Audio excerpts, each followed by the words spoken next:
Okay बच्चों, आपका इस समय टाइम आ गया है कि हाफ ईयरली एग्जाम या सेकेंड टर्म एग्जाम सारे स्कूल्स में चल रहे हैं। तो आज से मैं स्टार्ट कर रहा हूं, जो भी आपके मेरे आसपास के स्कूल्स हैं उसमें जो भी आईएससी बोर्ड का 10th क्लास का second pre board sorry second term का पेपर या हाफ ईयरली पेपर हो जाएगा, तो उसको मैं सारे पेपर सॉल्व करवाऊंगा। ठीक है, तो आप लोग सारी क्लासेस के पेपर आराम से देखें, और उसमें एमसीक्यू वगैरह आपको चाहिए तो अपने स्कूल में भी आपके वही इस टाइप के क्वेश्चन मिल जाते हैं, तो आप उनको ध्यान से समझिए। देखिए, पहला क्वेश्चन आपको समझ में आ रहा होगा। यहाँ पे लिखा है, name the feature of Java depicted in the above picture. यानी जो ऊपर ये पिक्चर दी गई है वो किससे रिलेटेड है? ये एब्स्ट्रैक्शन है। एब्स्ट्रैक्शन जैसे वॉशिंग मशीन चलाते हो तो हमें बटन्स मालूम है किससे क्या होगा, लेकिन उसके अंदर कैसे वर्क हो रहा है हमें नहीं मालूम है, बैकग्राउंड डिटेल। तो it's represent only essential feature without including it's background detail. तो आपका यहां पर डेटा एब्स्ट्रैक्शन इसका सही आंसर माना जाएगा। पेपर सॉल्व करो। ठीक है, तो ये एब्स्ट्रैक्शन इसका आंसर हो जाएगा, क्योंकि इसमें एटीएम मशीन में पैसा कैसे निकल रहा है ये हमें नहीं मालूम है। हमें मालूम है कार्ड लगाना है, इसेंशियल फीचर्स जो होते हैं, और ये वाली बटन से विथड्रॉल करना है, वो हो जाता है। यस। उसके बाद सेकंड क्वेश्चन देखिए, थोड़ा जल्दी कराइए क्योंकि मैं प्रोग्रामिंग भी टच करना चाह रहा हूं। Which of the following keyword is used to include any package in the program? तो इंपोर्ट पैकेज, अब देखो फर्स्ट टर्म में जो पेपर हुए हैं उनके एमसीक्यू को इग्नोर नहीं किया जा सकता है। अब ये फर्स्ट टर्म में भी आया गया था। तो इंपोर्ट कीवर्ड से हम लोग किसी पैकेज को अपने प्रोग्राम में इंपोर्ट करते हैं या इंक्लूड करते हैं, तो इंपोर्ट हो गया। What is the value of 110 mod 13? निकालो, 110 mod 13 रिमाइंडर निकालना है। ऑनलाइन वाले बच्चे वो भी अपना करके बताते जाएं जल्दी से। अरे पेन यूज करो, 13 का टेबल नहीं आता होगा इसका मतलब है। रिमाइंडर दो।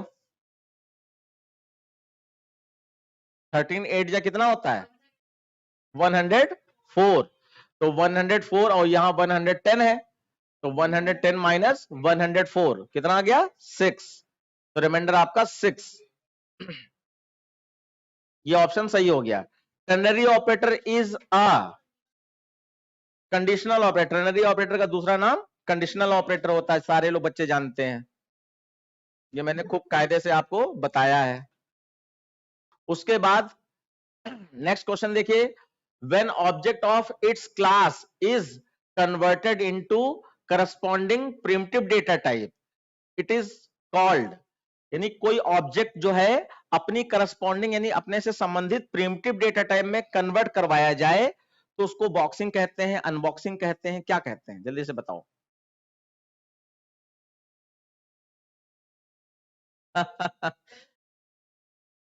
आपका सही आंसर है अनबॉक्सिंग। देखिए अब ध्यान दीजिए, यहाँ पे बॉक्सिंग अनबॉक्सिंग दोनों बताए दे रहे हैं।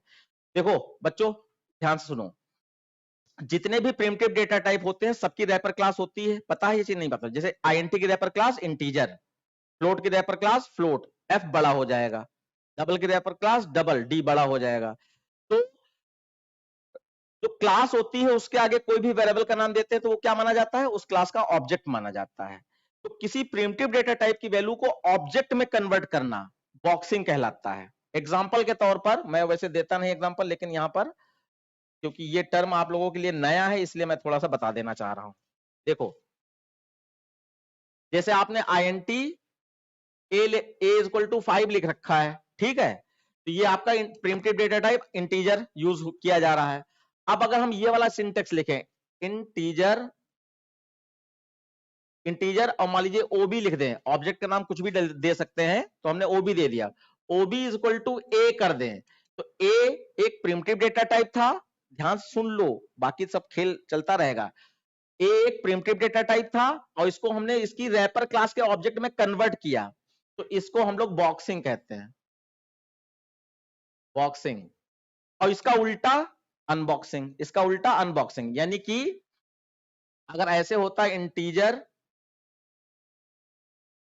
ओबी, integer ob is equal to 5 होता है, ठीक है, ये 5 इसमें स्टोर है। अब इसको हम INT a is equal to OB कर दे रहे हैं इस तरीके से।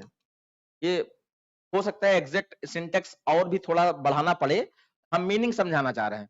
तो ऑब्जेक्ट वाली वैल्यू को हम प्रिमिटिव डेटा टाइप में कन्वर्ट कर रहे हैं, तो ये आपका अनबॉक्सिंग है, अनबॉक्सिंग कहा जाएगा। अब एक बार दिमाग में डेफिनेशन लाने की कोशिश करो, प्रिमिटिव डेटा टाइप को रैपर क्लास में कन्वर्ट कर रहे हैं तो ये बॉक्सिंग, और रैपर क्लास को के वैल्यू को प्रिमिटिव डेटा टाइप में कन्वर्ट कर रहे हैं तो ये अनबॉक्सिंग, ठीक है। अब आप आंसर डिसाइड कीजिए, कहां था, यही था ना। देखो, when object of its class is converted into corresponding primitive data type, object को, किसी भी क्लास के ऑब्जेक्ट को उसके करस्पॉन्डिंग प्रिमिटिव डेटा टाइप में कन्वर्ट कर रहे हैं तो क्या कहोगे, अनबॉक्सिंग। अब ये वाला टाइप कास्टिंग से रिलेट ना कर लेना, टाइप कास्टिंग अलग है, वो प्रिमिटिव डेटा टाइप को दूसरे प्रिमिटिव डेटा टाइप में कन्वर्ट करने को टाइप कास्टिंग कहते हैं, और वो इम्प्लिसिट और एक्सप्लिसिट दोनों तरीके होती है। लेकिन ये किसी ऑब्जेक्ट को उसकी करस्पॉन्डिंग प्रिमिटिव डेटा टाइप में या किसी प्रिमिटिव डेटा टाइप को उसके करस्पॉन्डिंग क्लास ऑब्जेक्ट में कन्वर्ट करना बॉक्सिंग और अनबॉक्सिंग कहा जाता है।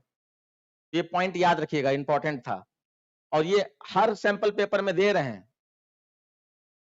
उसके बाद देखिए, character data type can not store value, किस टाइप की वैल्यू स्टोर नहीं कर पाएंगे कैरेक्टर डेटा टाइप, देखो कैरेक्टर डेटा टाइप हर तरीके की वैल्यू स्टोर कर लेते हैं लेकिन वो कैरेक्टर फॉर्म में होगी ना, और कैरेक्टर हमेशा सिंगल कोट्स में होता है, और स्ट्रिंग में तो एक से अधिक कैरेक्टर होते हैं, इसलिए यहां पर स्ट्रिंग होगा इसका आंसर, ठीक।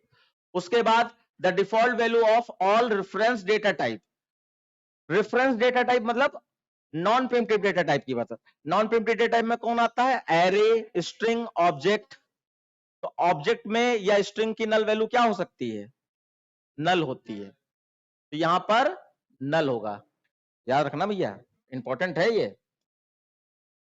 उसके बाद अब ये सुनो, अब ये जो नए क्वेश्चन आने लगे हैं इनका हम सेपरेट क्लास लेकर आपको देंगे वीडियो, और बहुत अच्छी क्लास देंगे आपको कहीं अवेलेबल, क्योंकि अभी ये डेटा अवेलेबल नहीं है पूरा, आप यूट्यूब छान डालिए या गूगल में ढूंढिए, कंप्यूटर का ये असर्शन और रीजन वाला क्वेश्चन आपको अवेलेबल नहीं होगा, ठीक है। मैंने यानी कि टाइम बर्बाद कर लिया है, तो अब हमें मेहनत करके, वैसे तो कॉपी पेस्ट होता है लेकिन अब मेहनत करके ये मैं आपके लिए अलग से बनाऊंगा और आपको बताऊंगा। बाकी यहां पर आंसर खाली डिस्कस मैं करूंगा, अभी इसका लॉजिक नहीं बताऊंगा, सिर्फ आंसर डिस्कस कर रहा हूं। देखिए, असर्शन और रीजन में आपको दो स्टेटमेंट दिए होते हैं, इसको सिंपल छोटा सा मैं लॉजिक भी बताता हूं। दो स्टेटमेंट दिए होते हैं, ठीक है। इन दो स्टेटमेंट में पहला स्टेटमेंट और दूसरा स्टेटमेंट में, यहां पे जो ये चार ऑप्शन दिए गए हैं इसमें कहा जा रहा है कि पहला स्टेटमेंट और दूसरा स्टेटमेंट बोथ आर ट्रू, दोनों ट्रू हैं, और जो दूसरा स्टेटमेंट जिसको हम रीजन कह रहे हैं वो R is correct explanation of A, यानी कि जो रीजन है वो असर्शन यानी कि पहले स्टेटमेंट का करेक्ट एक्सप्लेनेशन है। तो आपको कुछ नहीं करना है, आपको खाली ये दोनों स्टेटमेंट ध्यान से पढ़ने हैं। क्या, पहला देखो पढ़ो, object is an instance of a class, बिल्कुल सही बात है, तो ये तो ट्रू है। दूसरा पढ़ने की कोशिश करो, instantiation means creation of an object, जो न्यू लगा के हम लोग क्रिएट करते हैं ना, क्लास का नाम space object name is equal to new, वो क्या इंस्टेंसिएशन कहा जाता है, किसी ऑब्जेक्ट को इनिशियलाइज करना। तो अब यहां पर समझो कि इंस्टेंसिएशन मींस क्रिएटिंग या क्रिएशन ऑफ एन ऑब्जेक्ट, तो ये सही, ये भी बात सही है, लेकिन ये बात क्या इससे डिपेंड करती है, नहीं करती है। तो देखो, पहला है कि ए और आर दोनों ट्रू हैं, और आपका आर जो है ए को एक्सप्लेन करता है, ठीक है। तो ये ऑप्शन आपका, क्योंकि आर यानी रीजन जो है ए को एक्सप्लेन नहीं कर रहा है, ठीक है। और दूसरा क्या है, both A R are true but R is not correct explanation of A, एक ये आंसर हो गया, ठीक है। फिर आप देखो, A is true but R is false, और A is false but R is true, तो बी आपका सही है इसमें। बी कैसे सही है? Both A and R true, तो दोनों बातें सही हैं, ये तो सही है, लेकिन R is not correct explanation of A. R A को एक्सप्लेन नहीं कर रहा है। दोनों बातें तो सही हैं, लेकिन आर ए को एक्सप्लेन नहीं कर रहा है, तो इसका सही आंसर आपका बी हो जाएगा। बाकी इसकी ट्रिक होती है थोड़ी सी, तो हम आपको क्वेश्चंस मैं बना रहा हूं, उसको बनाने के बाद मैं आपको अलग से बताऊंगा। Next, read the following text and choose the correct answer. तो बहुत ज्यादा टेक्स्ट दे दिया। अ class files generated by the compiler, थोड़ा समझते हुए भी चलो। अ class file generated by the compiler are independent of the machine or the OS, which allows them to be run on any system. To run the main class file, the class that contains the method main is passed to the JVM with the help of Java interpreter called Java, और उसके बाद this byte code get converted into machine code, which is then executed. Which part of Java compilation process help the converting, ये byte होगा, byte code to machine code। देखो अब ये पूरी कहानी समझाई गई, हम अपने शब्दों में बता दे रहे हैं। आप क्या करते हो, आप सोर्स कोड बनाते हो, यानी कि ब्लूजे पे जो आपने फाइल बनाई वो क्या है, सोर्स कोड। उसका नाम आपने रखा ram.java, ठीक है। अब इसको आप जावा सी नाम के कंपाइलर, जावा सी नाम का एक कंपाइलर है जवैक, जो इसको कंपाइल करता है, क्योंकि पहले कंपाइल ही करते हो ना, तो ये कंपाइल करता है, एक नई फाइल जनरेट हो जाती है जो आपकी बनती है ram.class नाम से, ram.class नाम से। इसी फाइल को हम लोग यहां पर बाइट कोड कहते हैं, बाइट कोड। और ये बाइट कोड इंडिपेंडेंट कोड कहा जाता है। ये किसी भी इंडिपेंडेंट कोड कहा जाता है किसी भी ओएस मतलब ऑपरेटिंग सिस्टम पर या किसी भी मशीन पर रन हो सकता है। और फिर इस बाइट कोड को अगेन इंटरप्रेट किया जाता है, किससे, जेवीएम द्वारा, जेवीएम द्वारा इंटरप्रेट किया जाता है, और एक नया फाइल जनरेट होता है जिसको हम लोग ऑब्जेक्ट कोड भी कह सकते हैं, ऑब्जेक्ट या मशीन कोड कहते हैं, मशीन कोड कहते हैं। और यही कोड आपका कंप्यूटर द्वारा समझा जाता है। इसी प्रोसेस को ये बताया गया है। तो यहां पे ये कह रहे हैं, क्वेश्चन क्या है, which part of the compilation process helps converting byte code to machine code. तो बाइट कोड यानी यहां से मशीन कोड में कन्वर्ट करने के लिए कौन रिस्पॉन्सिबल है, जेवीएम रिस्पॉन्सिबल है। ये है इसका आंसर। उसके बाद देखिए फिर एसेशन वाला आ गया। अब फिर आपको क्या करना है, सिर्फ दोनों स्टेटमेंट पढ़ो और उसके बाद अपने आप डिसीजन आएगा, क्योंकि फंडामेंटल अगर आपने जावा का पढ़ रखा है तो आप कंफ्यूज नहीं होगे।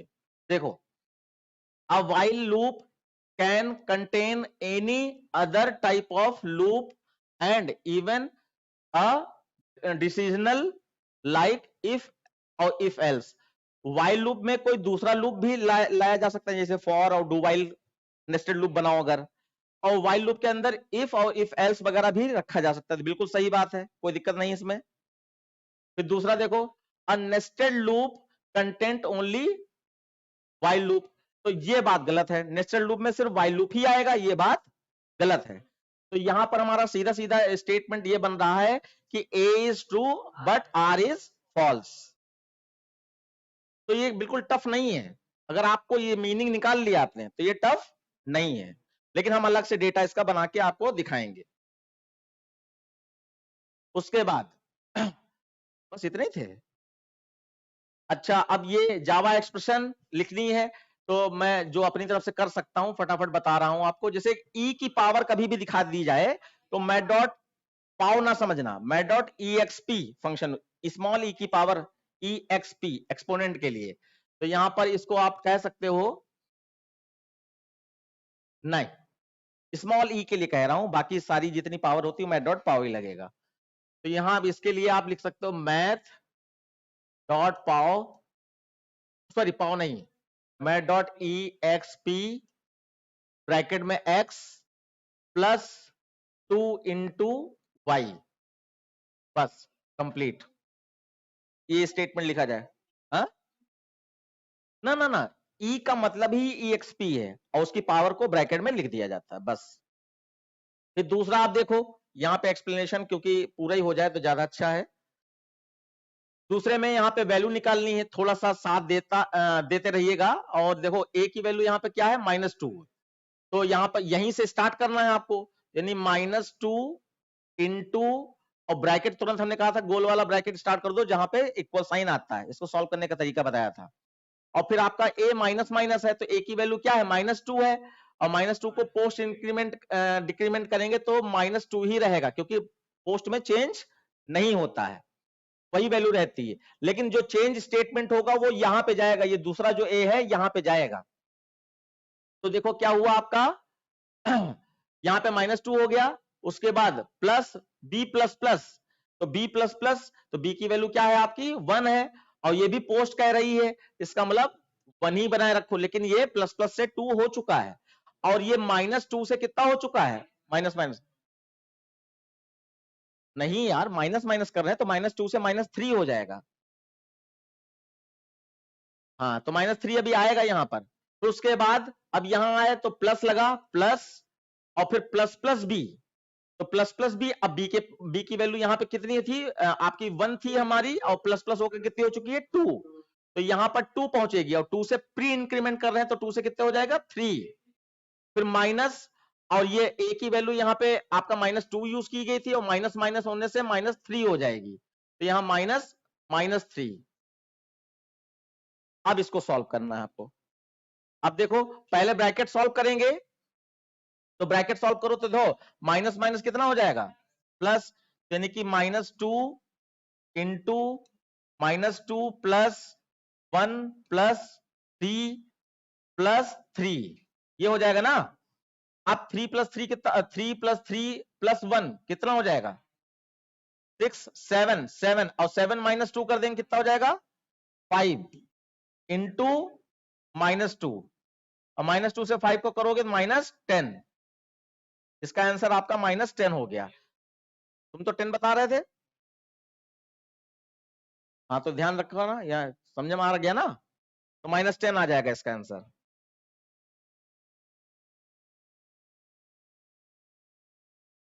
उसके बाद देखिए, the following code segment should print you can watch TV, एक स्टेटमेंट है you can watch TV if,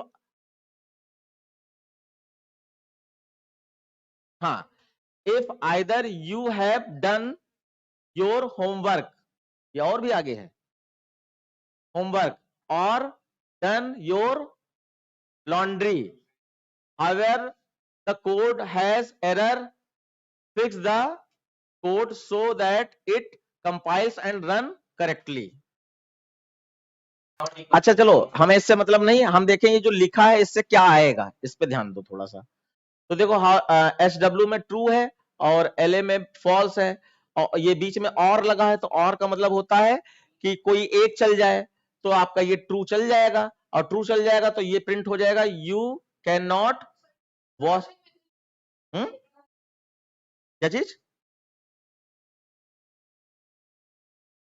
अरे वैल्यू दी गई ना, SW का ट्रू है और LA का फॉल्स है, तो यहां पर उसको अलग इक्वल टू करके मैच करने की जरूरत नहीं, जो ट्रू है वो ट्रू ही रहेगा, जो क्योंकि बाय डिफॉल्ट जब हम लोग सिर्फ वेरिएबल का नाम लिख देते हैं और आगे इक्वल टू नहीं लगाते, तो बाय डिफॉल्ट वो ट्रू से मैच होता है, ये आपको पता होना चाहिए, बाय डिफॉल्ट ट्रू से मैच होता है। तो यानी यहां पर अगर ये स्टेटमेंट हम थोड़ा सा एलोबरेट कर दें तो ये ऐसे मैच होंगे,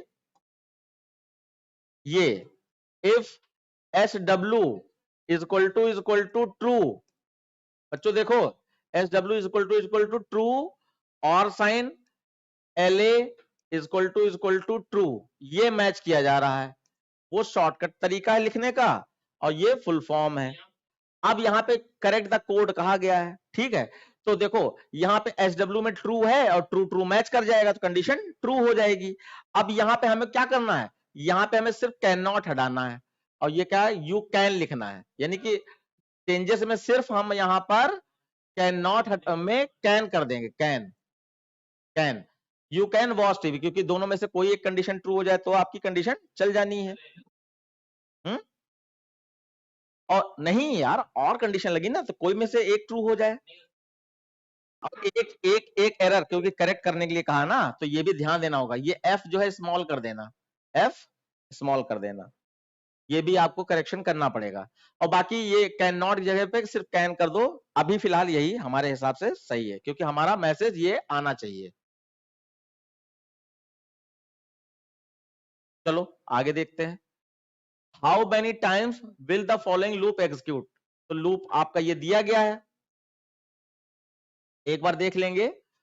अच्छा, ऑनलाइन वाले बच्चे एक बार बोल दें कि यहाँ पे ये जो भी पेपर में लिखा है, क्या ये दिखाई पड़ रहा है आप लोगों को? मैं थोड़ा सा और ब्राइटनेस बढ़ा दे रहा हूं। हाँ देखिए, तो ये वाइल लूप लिखा हुआ है। अब यहाँ पे माइनस माइनस कंडीशन लिखे तो आपका वाइल में वी में क्या है, 5 है, और प्री डिक्रीमेंट हो रहा है, तो 5 से माइनस माइनस कितना हो जाएगा, 4। अब देखो हम लोग ऐसे गिन रहे हैं, पहली बार चल रहा है ये, है 4 बड़ा है 0 से, कंडीशन ट्रू नीचे आए, और यहाँ पे इन्होंने how many times executed, output भी कहा है, तो आउटपुट यहाँ पे मैं लिख रहा हूं आउटपुट, तो सबसे पहले क्या प्रिंट हो जाएगा, 4 प्रिंट हो गया, और एलन नहीं लगा है। आउटपुट में हमेशा ध्यान रखना है लाइन चेंज हो रही या नहीं हो रही है, तो 4 प्रिंट हो गया। उसके बाद फिर लूप का नेचर ये ऊपर चला जाएगा, क्योंकि करली ब्रैकेट ऑप्शनल होता है एक लाइन के लिए, तो आपका 4 से माइनस माइनस होकर कितना हो गया, 3, जिसका मतलब ये सेकेंड टाइम चल रहा है, और 3 भी बड़ा है 0 से, नीचे आए तो यहां पर 3 प्रिंट हो गया। उसके बाद 2 हो गया माइनस माइनस होकर, और ये थर्ड टाइम चल रहा है, अब 2 भी बड़ा है 0 से, कंडीशन ट्रू है, और 2 प्रिंट हो जाए, ये 2 प्रिंट हो गया। उसके बाद माइनस माइनस होकर ये 1 हो गया, अब ये फोर्थ टाइम चल रहा है, 1 बड़ा है 0 से, कंडीशन ट्रू, वी प्रिंट हो जाए तो ये 1 प्रिंट हो गया, फिर माइनस माइनस होकर ये कितना हो जाए, 0। अब यहाँ पे भी एक बार चल गया, यानी 5th टाइम चल गया, अब 0 is equal to 0, condition true, v print हो जाए तो यहां पर 0 प्रिंट हो गया, और फिर माइनस माइनस होकर -1 हो गया, कंडीशन फॉल्स हो गई, बाहर आ गए। तो आपका आउटपुट देखा जाए तो आउटपुट आपका 4 3 2 1 0, ये आउटपुट आ गया है, और आपका 1 2 3 4 5, तो 5 टाइम्स आपका ये लूप चला है, 5 टाइम्स लूप चला है, और आपका ये आउटपुट आ गया, ठीक है। कंफ्यूजन नहीं होना चाहिए, ऑनलाइन वाले बच्चे बोलते रहे कहीं कंफ्यूजन हो अगर तो। फिर देखो,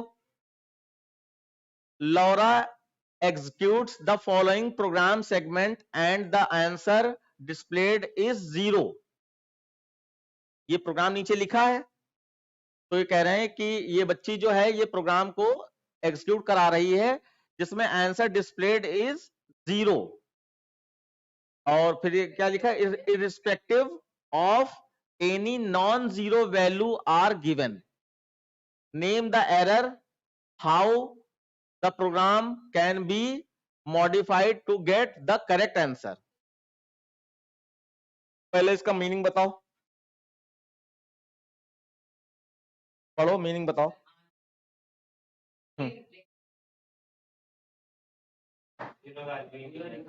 हाँ, मतलब आंसर 0 आ रहा है लेकिन 0 दे नहीं रखा है। अब हमें इससे मतलब नहीं, हम क्या करते हैं, पहले हम इसको देखते हैं इसमें क्या आ रहा है। मैं देख ले रहा हूं, नहीं नीचे नहीं है, इतने को ही चेक करना है आपको। तो देखिए ये आपका डबल में 5000 है, और डिस में आपका 20 डिवाइडेड बाय 100 इंटू 5000, तो इसको कैलकुलेट करके देख लीजिए, 5000 इंटू, ना उससे मतलब नहीं, आपका ये 20 डिवाइडेड बाय 100 इंटू AMT लिखा है, तो AMT में क्या है, 5000 है, ठीक है। अब इसके बाद इसको सॉल्व किया आपने, तो अब ये आपका जो है, ये इंटीजर को सुनो, इंटीजर इंटीजर डिवाइड करेगा क्या देगा? बहुत अच्छा, वेरी गुड। तो ये 0.0 दे देगा इंटू 5000, और 5000 जब इससे मल्टीप्लाई हो जाएगा तो आंसर क्या आ जाएगा? डिस्काउंट 0 आ जाएगा। और उसके बाद discount is equal to dis print कराया तो यहां क्या आ जाएगा? 0 आ जाएगा। Discount is equal to 0। अब बताओ क्वेश्चन में क्या करना, वो किस एरर की वजह से आ रहा है? तो यहां पर देखा जाए एरर तो यहां कोई नहीं आएगी, एरर रियल में कोई नहीं आएगी। या 20/0 कर दोगे तो इंटीजर इंटीजर डिवाइड करेगा तो इंटीजर में रिजल्ट दे देगा। अब यहां पे रिजल्ट 0 आ जा रहा है, जबकि यहां पे रिजल्ट वो उनके हिसाब से रिजल्ट आना चाहिए सही। तो 20/100 करते तो यहां पे 0.20 आता, और 0.20 से इसको मल्टीप्लाई कराते तब जाके सही रिजल्ट आता है ना। लेकिन वो कह रहे हैं 0 रिजल्ट आ जा रहा है, तो क्या ऐसा सही कर दें जिससे कि मॉडिफाई करने के लिए कह रहे हैं ना, तो कि वो सही हो जाए। तो यहां पर आप इन दोनों को डबल टाइप में से, दोनों में से कोई एक डबल टाइप बनाइए, दोनों में से कोई एक डबल टाइप बनाइए, या दोनों को डबल टाइप कर दीजिए, या टाइप कास्टिंग का यूज कर दीजिए, 20 के आगे डबल लिख दीजिए, आपका सही हो जाएगा, आंसर सही हो जाएगा। नहीं, वो एरर का मतलब वो जो लॉजिकल एरर, सिंटैक्स एरर, वो एरर होती थी, तो वो एरर की बात ये कर ही नहीं रहे हैं। वो कह रहे हैं कि क्वेश्चन में आंसर 0 आ जा रहा है, तो ये किस प्रॉब्लम, एरर मतलब किस प्रॉब्लम की वजह से ऐसा हो रहा है, उसको मॉडिफाई कर दो। नेम द एरर,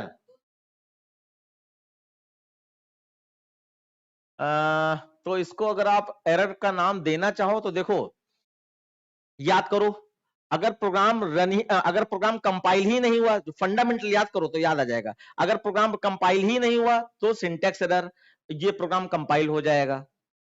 फिर अगर प्रोग्राम कंपाइल हो गया और रन होते समय रुक गया तो रन टाइम एरर, और ये प्रोग्राम रन भी हो जाएगा। अब कंपाइल सिंटैक्स एरर अगर होती तो कंपाइल ही नहीं होता और नो आउटपुट। सिंटैक्स एरर नहीं है, रन हो गया, रन हो, कंपाइल हो गया और रन हो गया, और आउटपुट अगर रन टाइम एरर होगी तो आउटपुट नहीं आएगा, लेकिन आउटपुट भी आ गया तो इसका मतलब ये लॉजिकल एरर हो गई। तो यानी कि नेम द एरर अगर कहेंगे तो ये लॉजिकल एरर है, और इसको मॉडिफाई करना है तो मॉडिफाई में आप इसको ये कर सकते हो कि ये आपका डिस इज इक्वल टू 20.0/100। ये थोड़ा सा, ये तो हम लोगों का अपना निजी ट्रिक है, वरना यहां पे टाइप कास्टिंग कीजिए आप, डबल 20/100 इंटू AMT, ये मॉडिफाई कर दीजिए बस। और देखिए कोई कोड नहीं, और कोई कोड नहीं है, सिर्फ यही आपको मॉडिफाई करना है, एक को डबल टाइप का बना दो। और 0 क्यों आ रहा है आपको मालूम है? क्योंकि इंटीजर इंटीजर से डिवाइड होगा तो रिजल्ट 0 आएगा। कंफर्म है ना? अभी भी कोई संशय चल रहा है? काहे सा मुंह बनाए हो बच्चों? ऑनलाइन वाले बच्चे समझ पाए? हाँ, तो ये लॉजिकल एरर हम लोग कर देंगे, लॉजिकल, कि हमें पता था कि इंटीजर इंटीजर को डिवाइड कराओगे तो रिजल्ट इंटीजर में ही आएगा, और डिवाइड कर रहे हैं तो रिजल्ट इंटीजर में 0 आ रहा है, इस वजह से वो मल्टीप्लाई बाय 0 हो जा रहा है। तो जब हमें पता था तो हमें टाइप कास्टिंग करके उसको चलाना चाहिए था। तो ये लॉजिकल एरर है। जो हम आउटपुट चाहते हैं वो डिजायर्ड आउटपुट नहीं आया, लेकिन आउटपुट आया, तो आउटपुट 0 आ गया। उसके बाद देखिए, what is the another name for creating an object? अभी अभी पढ़ा था, इंस्टेंटिएशन, ये है सही। अब इनिशियलाइजेशन तो ए इक्वल टू 5 है ना, और ये कोई इसमें वर्ड होते नहीं है। इनहेरिटेंस तो ऑब्जेक्ट उप्स का कॉन्सेप्ट हो गया, तो ये सिर्फ ये है ऑब्जेक्ट से रिलेटेड, ये है, ठीक है। उसके बाद देखिए आउटपुट मैट डॉट सील, तो यहां पे 6.5 है, तो रिंट आप याद रखो, रिंट जो है सील और फ्लोर का कॉम्बिनेशन होता है, सील और फ्लोर का कॉम्बिनेशन होता है, और सील वैल्यू बढ़ाता है और फ्लोर वैल्यू घटाता है। अब यहां पर ये वाला आपको याद रखना पड़ेगा, पॉइंट के बाद 5 दिया है ना, तो पॉइंट के बाद 5 दिया है, तो अगर आपने पढ़ लिया है तो बहुत अच्छी बात है। अब जरा देखो, यहाँ पे सी जैसा वर्क होना चाहिए, तो ये 6 को बढ़ाएंगे कितना आ जाएगा 7, तो बढ़ाने पर अगर इवन आया तो बढ़ाओ, लेकिन यहां तो बढ़ाने पर क्या जा रहा है ऑड, तो नहीं बढ़ाओ, 6.0 आ जाएगा इसका आंसर। तो आपका यहां पे आ जाएगा 6.0, आपके हिसाब से मैं थोड़ा सा मान के चल रहा हूं बच्चे, है ना। और यहाँ पे सील में ये तो वैल्यू बढ़ाओ, यानी कि 5.0, तो 6 5 11 यानी 11.0, ये आपका आउटपुट आ जाएगा। तो देखो ये पॉइंट याद करो बच्चा, फिर से मैं एक बार याद दिला रहा हूं कि रिंट में सिर्फ 0.5 के लिए ऐसी बात है, बाकी सील फ्लोर जैसा ही वर्क करेगा, कि यानी कि 0.6 से 0.9 के बीच है तो सील जैसा करा दो, अगर 0.1 से 0.4 के बीच का है तो फ्लोर जैसा करा दो, 0.1 से 0.4 के बीच का। मैं एक बार लिख दे रहा हूं कि अगर पॉइंट के बाद 0.6 से 0.9 इसके बीच का है तो सील जैसा वर्क कराओ, यानी वैल्यू बढ़ा दो। अगर 0.1 से 0.9 के बीच 0.4 के बीच का है तो फ्लोर जैसा वर्क कराओ। और अगर 0.5 है एग्जैक्टली, 0.5 है एग्जैक्टली, तो इंटीजर पार्ट बढ़ाने पर अगर इवन नंबर आ रहा है तब बढ़ाओ, अदरवाइज ना बढ़ाओ। जैसे 6 को बढ़ाएंगे तो 7 आएगा ना, 7 ऑड नंबर हो जा रहा है, तो ऑड में नहीं बढ़ाना है, अगर इवन आ रहा है तो बढ़ाओ। जैसे कि यहां पर अगर 4 होता, मान लीजिए 4.5 होता, तो 4 को बढ़ाने को कितना आता, नहीं 5 होता, यहाँ पे 5 को बढ़ाते तो कितना आता 6, और 6 इवन होता तो बढ़ा दो 6.0 हो जाता। तो यानी कि यहां पर अब जैसा भी समझ लो, इंक्रीजिंग वैल्यू अगर इवन है तो बढ़ाओ और नहीं तो ना बढ़ाओ। और 0.0 में नो चेंज, 0.0 है तो नो चेंज, कोई चेंज नहीं करना है, ये याद रखना है, ठीक है। तो आपका आंसर डिस्कस हो गया है। उसके बाद हाँ, अब इसमें देखो, name the type of error if any in the following. तो यहां पर देखो, ये फॉर लूप में सेमीकोलन नल लूप का एग्जांपल है, ये कोई एरर नहीं है ना। फिर देखें यहां पे जरा, अरे देखो, एक तो यही एरर है, ये कॉमा लगा दिया ना, सेमीकोलन लगता है, तो ये सिंटेक्स एरर हो गई, यही एरर है और कोई एरर नहीं है, ये सिंटेक्स एरर हो गई। उसके बाद फॉल थ्रू कंडीशन, ये किसमें होती है, स्विच केस में होती है। फॉल थ्रू कंडीशन इज क्या टाइप ऑफ एरर है, नहीं। फॉल थ्रू कंडीशन क्या वेरिएबल होता है, नहीं। कोड है, लूप भी नहीं है, अजीबोगरीब। अब देखो यहां पे एमसीक्यू क्वेश्चन में एक चीज और ध्यान रखनी होती है कि आपको एग्जैक्टली आंसर नहीं मालूम है, तो आप क्या करो, जो बिल्कुल मैच नहीं हो रहा है क्वेश्चन से, पहले वो ढूंढ लो, तो आधा पोर्शन पहले ही सॉल्व हो जाएगा, फिर जो बचा उसमें फिर दिमाग लगा लो। तो यहां पर हमने देखा कि fall through type of error, variable और लूप ये तो बिल्कुल नहीं होते हैं, तो इसका मतलब ये कोड होता है।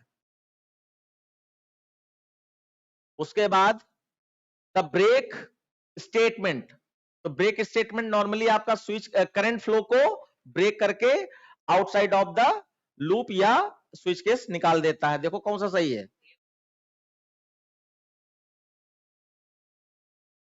ए सही है, exit the most current loop. अच्छा, नेस्टेड लूप अगर होता और इनर लूप के अंदर लगा होता तो सिर्फ इनर लूप से बाहर करेगा, आउटर लूप से बाहर नहीं करेगा, इसका भी ध्यान रखना है, इसलिए करंट मोस्ट कहा गया है ना।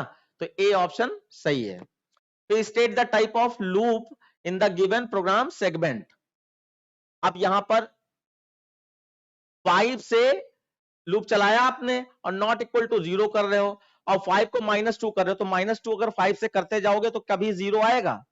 देखो 5 से -2 किया तो कितना आया 3, 3 से -2 किया कितना आया 1, और 1 से -2 कर रहा तो कितना आ जाएगा -1, है ना।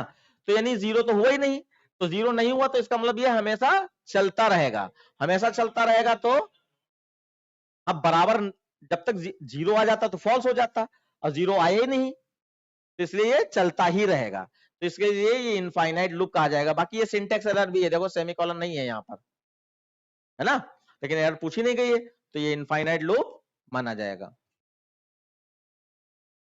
अरे उससे मतलब थोड़े ना, जो क्वेश्चन पूछा है उससे रिलेटेड बात। हाँ ना, नल लूप का मतलब था बॉडीलेस लूप, यानी इसके अंदर स्टेटमेंट ना हो, और यहां सेमीकोलन लगा दें तो ये स्टेटमेंट लूप से बाहर माना जाएगा, तब ये नल लूप बन जाएगा। जैसे ऊपर वाला जो एग्जांपल था अभी सेमीकोलन वाला, वो नल लूप का था। ओके,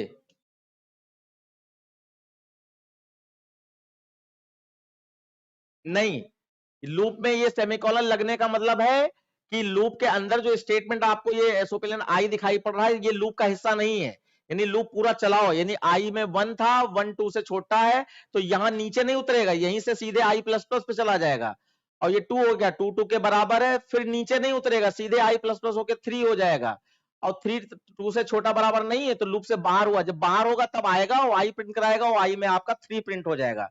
ये नल लूप का या बॉडीलेस लूप का एग्जांपल है। तो इसमें सेमीकोलन लगाने का मतलब होता है कि इसके अंदर जो भी एक लाइन का स्टेटमेंट या 2 लाइन का स्टेटमेंट लिखा, तो कोई भी स्टेटमेंट इसके अंदर है ही नहीं, कर्ली ब्रैकेट उसमें नहीं लगे होंगे, ये हमेशा याद रखना, ठीक है। उसके बाद देखो predict the output, character dot to lower case और 9 दे दिया, तो 9 आपका जो है एक डिजिट है, तो वो अपर केस लोअर केस तो हो ही नहीं सकती, तो क्या आ जाएगा, देखो 2 में कन्वर्ट करने के लिए कहते हैं, और 9 तो कन्वर्ट हो ही नहीं पाएगा किसी में, तो 9 का 9 ही बना रहेगा, बिल्कुल सही, 9 ही बना रहेगा।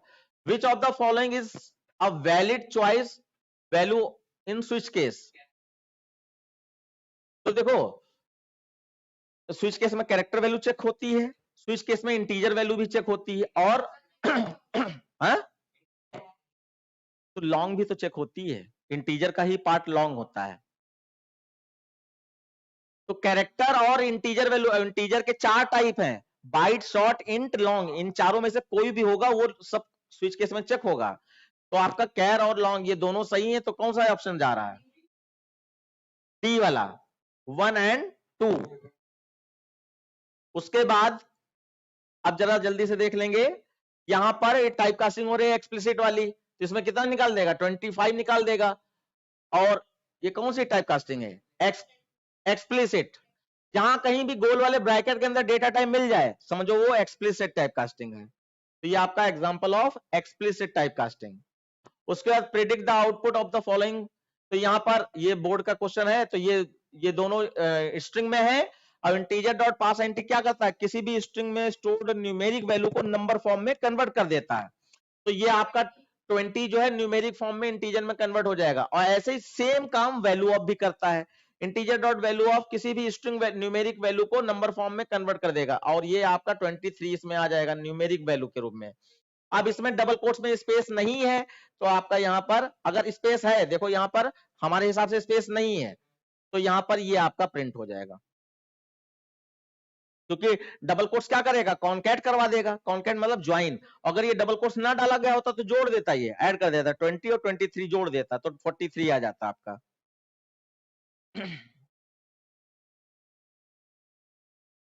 ठीक है, प्रोग्रामिंग स्टार्ट हो गई है, और कुछ बच्चे इसमें पैटर्न में कंफ्यूज हो गए थे, तो खैर टाइम हो गया है, तो मैं इसको अगली क्लास, यानी कल ही मैं अगली क्लास लगा दूंगा, जिसमें कि जो इसके दूसरा सेट है उसको भी एक्सप्लेन कर दूंगा, और ये प्रोग्रामिंग एक साथ ले लूंगा।